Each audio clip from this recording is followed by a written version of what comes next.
Everything in this video can be found on a public domain in the full disclaimers down below. Hey, welcome to the Danger Zone. It's Ashley. Lots of love and many blessings your way. And a very special thank you to Peter, Jay, and WizKid Whiplash. It has been a super busy weekend for the royal family. Harry and Meghan have been busted in all kinds of mistruths, as they're calling them. There's so much mystery revolving around this child, Lilibet Diana. The Queen all but said, hey, look, I'm tired of covering for these people. It's not happening anymore. It was put out there initially that Lilibet Diana and the Queen had an introduction over a Zoom call. And the Queen shot that down and said, I've never met this child on a Zoom call. And then they changed their story to, it wasn't a Zoom phone call. It was pictures. We had pictures sent over immediately the moment she arrived. And the Queen shot that down. That's not true either. And we've all heard about how the BBC has been threatened all kinds of different ways legally by Harry and Meghan over the fact that they said, look, they didn't have no permission to use the Queen's nickname on this child. And the Queen has stood right next to the BBC backing them 110%. She is telling everybody, I'm not playing their games anymore. I'm burned out and I'm tired of it. I'm going to show them the same amount of respect that they give me. And the day that LD, the child, arrived, nobody in the royal family was ever contacted at all. The day that it was announced, Harry, like a weasel, sent a text to Catherine, not William and not his grandmother, not even his dad. Family want these lies and these stories that are far-fetched to stop immediately. And it's almost like the royal family are on to Meghan and Harry, because now they've said, hey, look, here's what you need to do. Bring little Lilibet Diana up here and let's have her christening done right. And it's being said that Harry and Meghan shot it down. They don't want their child to have a royal christening, which the Queen found extremely disrespectful. So while the Queen was hosting Jill and Joe Biden at Windsor, feeding them dinner and having tea or whatever, she had her people send word to Harry and Meghan. We've had our fill of your stories, whether you're putting it out yourself or your PR company is, or you're having your friends leak out garbage. Stop. Enough is enough. Leave us alone and go live your life in peace. That's what you left for. And in true Harry and Meghan fashion, when they get their feelings hurt, don't get their way, they have their friends put out all kinds of nasty stories. Like this one, saying the royal family may dissolve thanks to Harry and Meghan's drama. And more of the same old tired threats. They're going to release all sorts of information about the royal family. So the Queen has now decided that she's going to have all of these stories investigated. She wants to know the origin, where they came from, who is telling these stories. And while all of that mess is happening, Mr. Markle decides he wants to speak up too. Can't believe I almost bought into it hook, line, and sinker.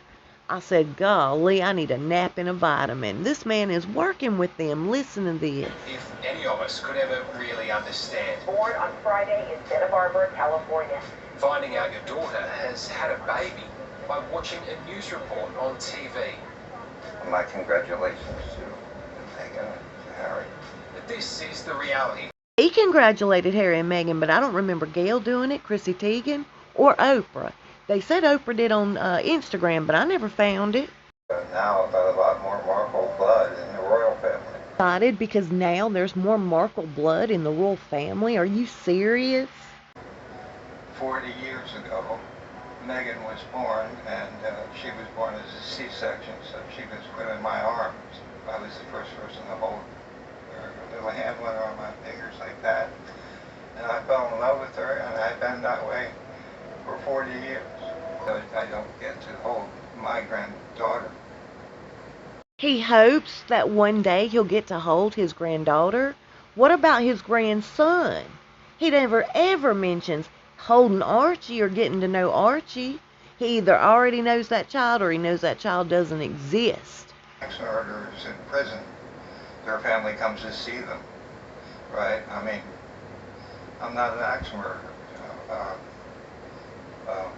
I made one dumb mistake, and I'm never being forgiven for it. And this show that they're on, they talk about compassion. There's no compassion for me. There's no compassion for my family. And there's no compassion for the royals. When Thomas refers to the shock. How is it that all of a sudden he's overly concerned with the royal family and compassion given to them, when he came out initially saying the royal family was like a bunch of cult members in Scientology? Because I have things to say. Oprah Winfrey, for one. I think Oprah Winfrey is playing Harry and Meghan to go. I think she's using them to build her network and build her new shows. And I think she's taking advantage of a very weakened man and getting him to say things that you just shouldn't be saying on television. So you think Oprah's seen, I guess, the frailties of Harry and Meghan and decided to then cash in on that? I think so. Now, she'll disagree, of course, and she might even sue me. I don't care. But the bottom line is, it seems to me she's working Harry. Do you see what he did right there? Oh, poor Harry and Meghan. Harry is such a weakened man that Oprah's taking advantage of him. She's totally using him. It's all Oprah's fault.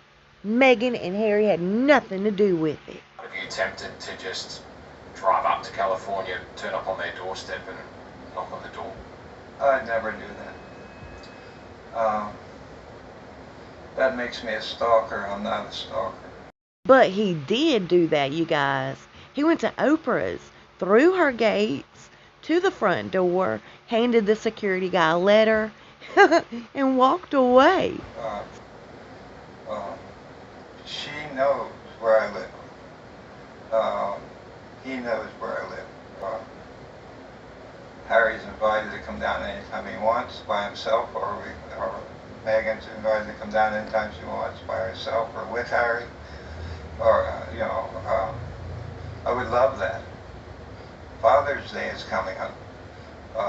That really hurts when Father's Day comes up. I think he made a huge oopsie here. He said that she knows where he lives. Well, that's a given. But Harry knows where he lives. He said it real confidently. How in the world does Harry know his way to the 7-Eleven? He's new to the States, so he knows where this man lives. For now, all that Thomas knows about his daughter and her husband is what he's seen in their numerous interview appearances with Oprah this year. My mother was chased to her death while she was in a relationship with someone that wasn't white. That's just his BS narrative. It's a part of their agenda, a racial division. Let's cause an uproar here. But everything they're doing right now seems to be going against public opinion. The only person benefiting from this is Oprah Winfrey. He shifted the entire blame to Oprah. Not Harry and Meghan. Their hands are totally clean. Now, they didn't do right. They should have stayed in the royal family because, after all, according to him, everybody loved them. But they goofed up by leaving. But here at the end of the day, they're a couple of weakened people. And Oprah has taken total advantage of that, according to Daddy Markle. What really irked me too, like I mentioned earlier, if you know that your daughter or your son has 2 children and you've never supposedly met these children, why wouldn't you make a big deal out of both of the children? Not just focus on one. That is super suspicious in my opinion. Now, getting back to Oprah and how she took the blame for every bit of what Harry and Meghan have been up to, I wanted to show you guys what was shown to me. Back in 2019, Oprah bought a property from Jeff Bridges that sits adjacent to her massive property.